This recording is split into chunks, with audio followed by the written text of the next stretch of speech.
Hey family, it's your girl Wisdom, and we are back with another episode. Doot, doot, doot, doot, doot.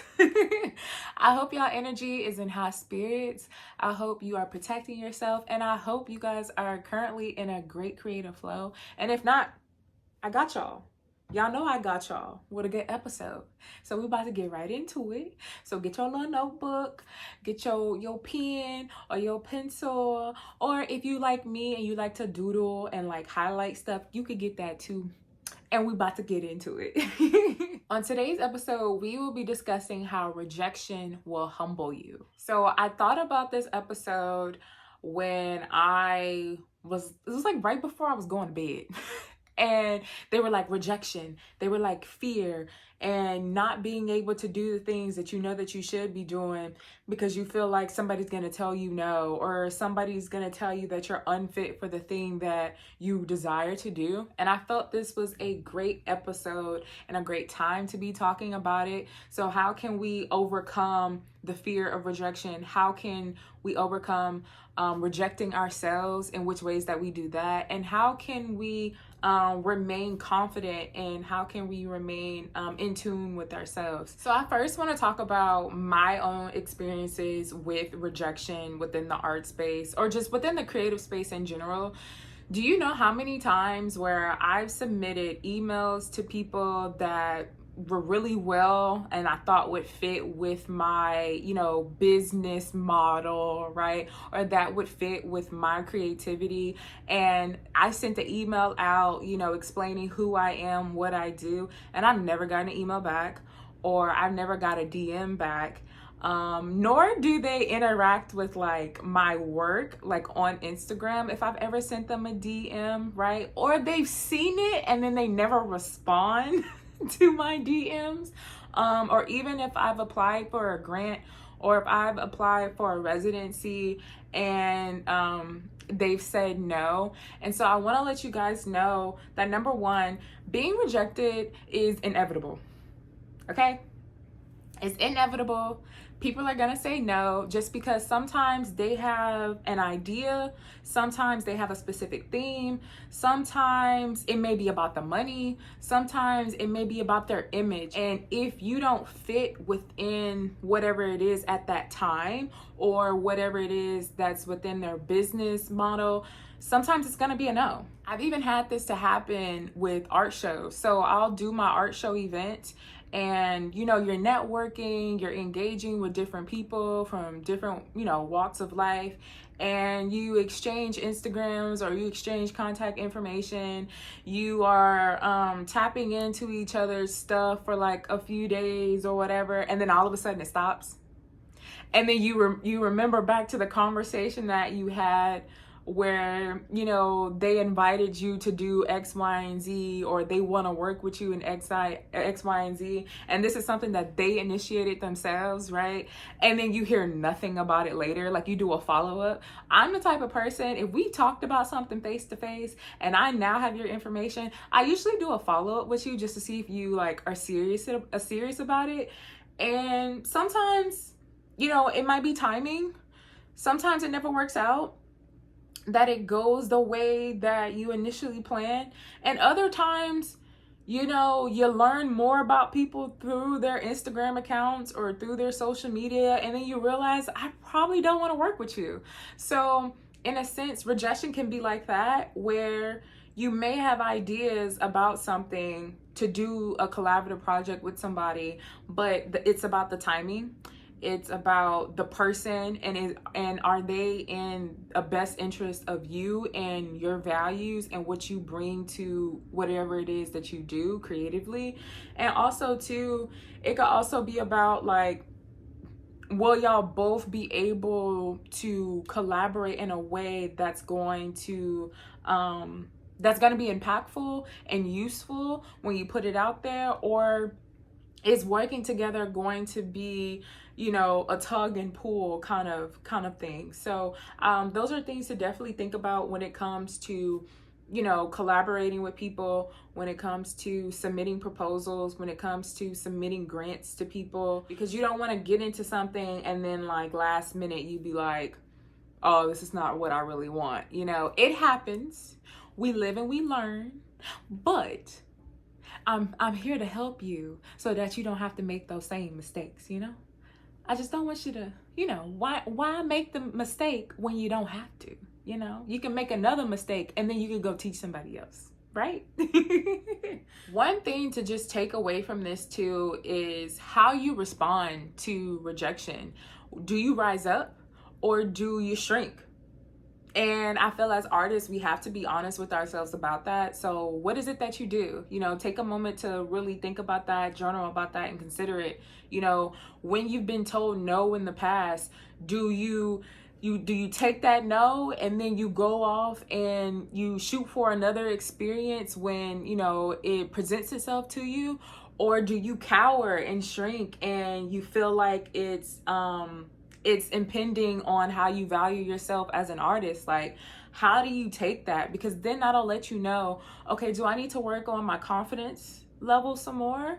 Or do I need to refocus on what I'm applying for, or what am I making proposals to, or who I'm making proposals to? And I've always switched a no to being a yes to something else. So anytime that I've been giving a no in life or even in the creative space, if it's a no here, that means it's a yes somewhere else. If it's a no here, that means something is more in alignment and something is better for me that is gonna work better with me. But I do hear some of y'all where y'all like, wisdom, well, you're saying, you know, don't take it offensively if I do get rejected and it's not in alignment with me.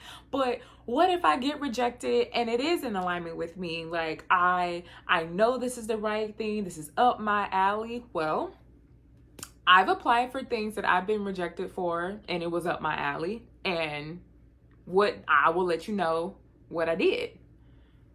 I moved on to the next. I said, thank you for the opportunity. And I moved on to the next, right? Because it doesn't demoralize my character. It doesn't take away from who I am. And so sometimes when we are told no for things that are in alignment with us, sometimes it's the timing.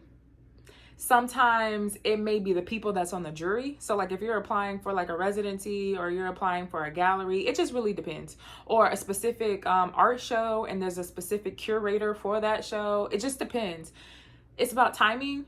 It's about what is it that they're looking for, the theme of the actual show itself, right? Or the theme of the actual gallery or exhibition that's going on, and does it tie in with the other art that's already in the exhibition? There are other things that you can be so unaware of on their side that they have to consider from a business aspect, because at the end of the day, when you're applying for things like grants, fellowships, or residencies, though it is about your creativity, and though it is for emerging artists, and though it's for artists, really artists from any walk of life, right? But a way to, you know, continue your art practices and to explore yourself more as an artist. Even though it's all about those things, at the end of the day, it's still a business.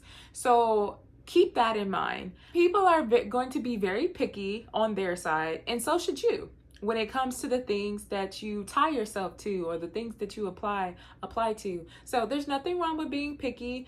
And I feel like that's just a strategy.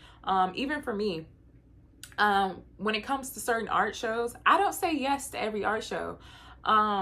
Like people will send me DMs about, hey, I'm having either this art show or I'm having this pop-up shop. This is like the vendor fee, like all these other things, right? And I will think about it, and then I just send them a message back like, hey, thank you for the opportunity, thank you for the consideration, that you even took the time out to even like reach out to me, but I won't be able to do it, or I won't be able to make it, you know. So it'll be little things like that, just easier ways for me just to tell people no. And you have the opportunity to do that, and make sure you're telling people no, for you know, just be upfront and be honest with people about why you're telling them no, because I also feel that's very important too. That way, if the opportunity presents itself again, and you have availability, or they reach out to you again to see if you're willing to do the next art show or do the next event, you can, sign up and do it and consider it. And that's totally up to you. There is nothing wrong with, you saying no, and there's nothing wrong with people on the other side saying no as well. Another way when I'm thinking about this too, especially when I am applying for like residencies or maybe like fellowships, is like somebody probably vouched for me on my behalf, even if they said no. Maybe I was at the top of the consideration list, or I was long listed, short listed, whatever it may be, and somebody was vouching for me that I am totally unaware of. And maybe the next go around, maybe the next time they have that magazine issue, maybe the next time they have that next opening for that art show or that solo exhibition, the first person they're going to reach out to is me. And it's because I decided to go ahead and apply. I decided to put myself out there and give myself notice, and I am now on the radar. So if anything came back around, they'd be like, oh, wait a minute. Remember that artist we said no to the last time? Let's go back to that artist again and just see what happens. What are they doing now? Has their work gotten better?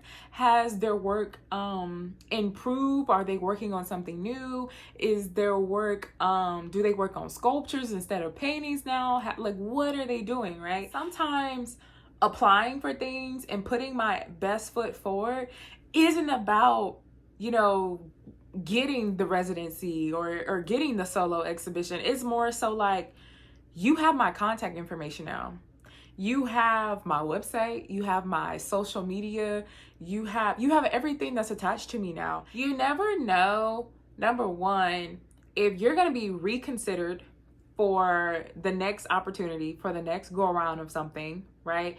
And you also don't know, when you do apply for something, sometimes there's an opportunity that's right next to it that they haven't said anything about, right? Or you never know if somebody gonna drop out of something. So like an art show, you never know if somebody gonna drop out at the last minute, and then they hit you up like, hey, are you still interested? Can you still make it? Da-da-da-da.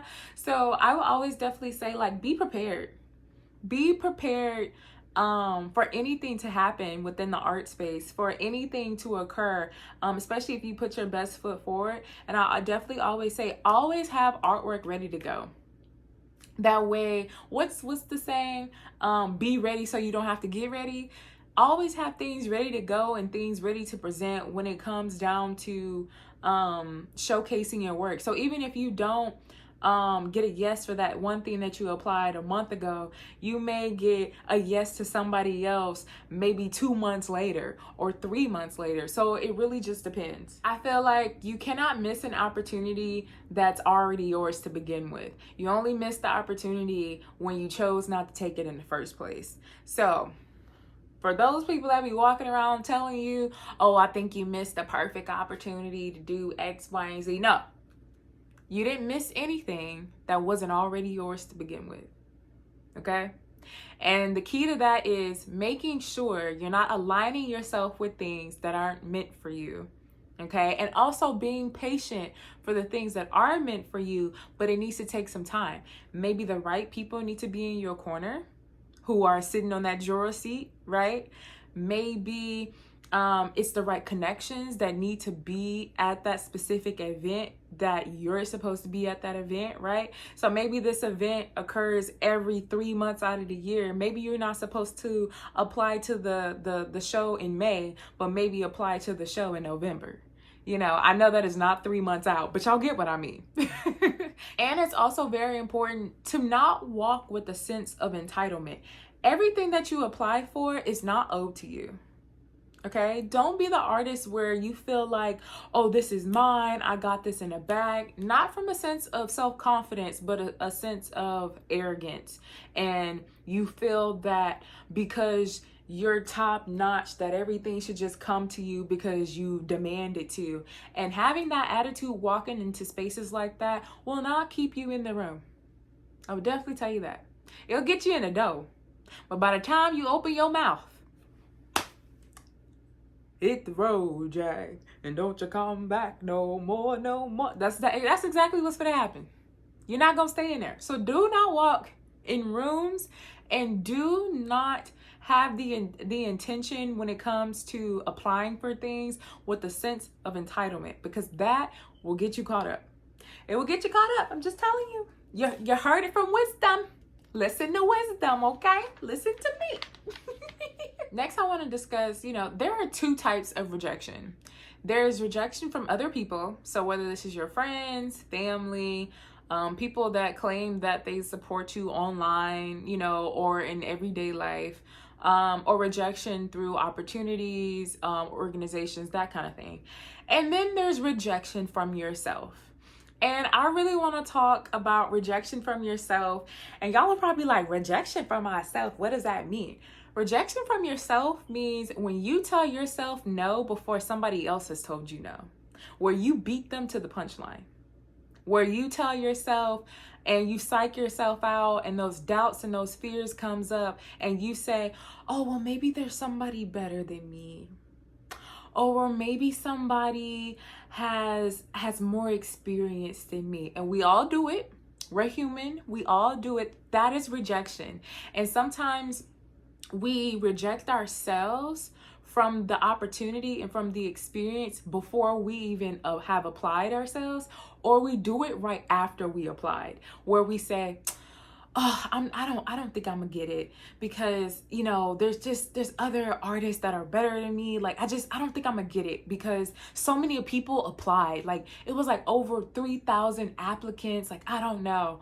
Or I don't think I'm gonna get it because it's so much money, and I don't have the resources or the knowledge or the access like other people have to maybe a studio or time to do X, Y, and Z, right? Speaking about all these different ways of rejecting yourself is ultimately called self-sabotaging behavior, right? So you basically accept defeat before or even right after you have taken action, right?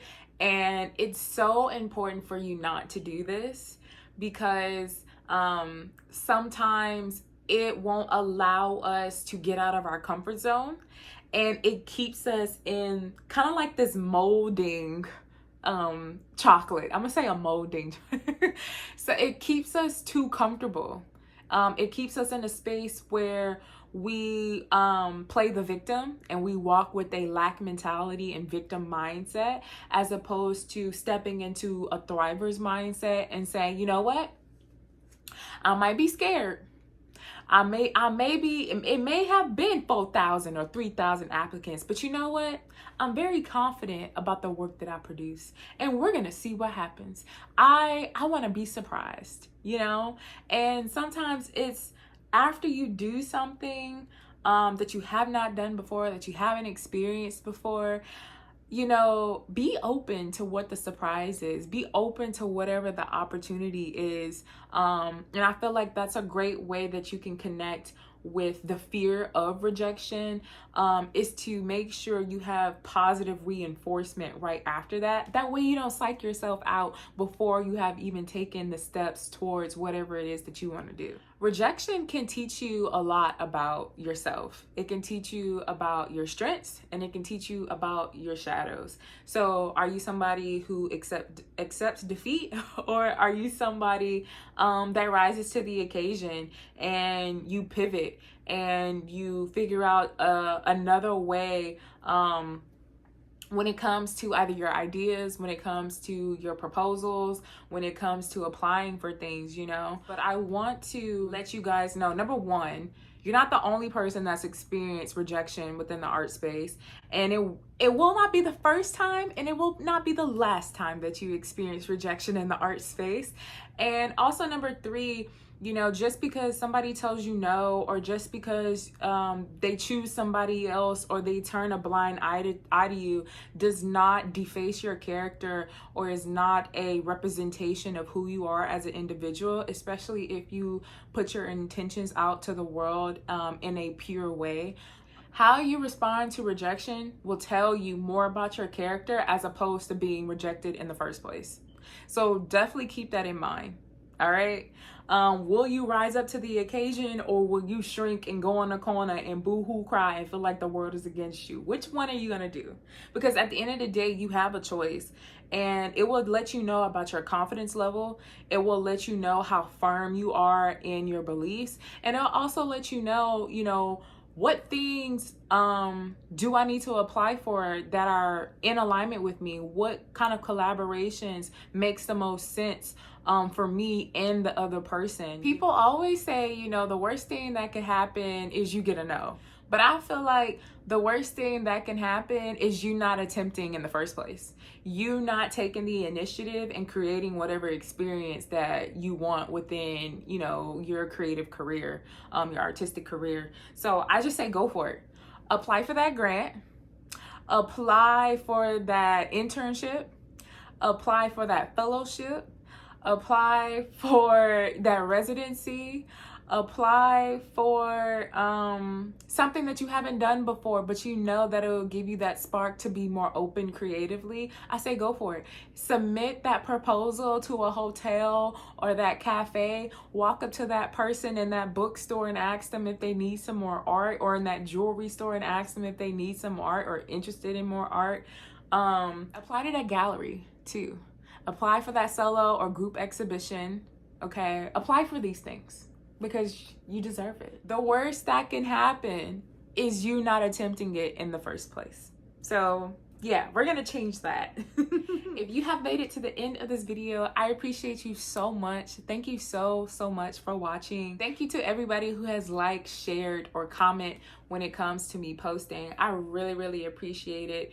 And if you want to see more videos, or if you want to let me know the ways that you've been rejected and how that's made you a better artist, or what has that taught you about the business side of the art space, please leave it in the comment section below. Okay, also, I would definitely like to mention we are working on the Patreon. That way you guys have more exclusive access to the things that I do not post on YouTube. So if you want to be a part of the Patreon, please make sure in the description box you go ahead and just subscribe to the Patreon. You choose whichever tier that you want to choose, and yeah, come be a part of the family over at the Patreon.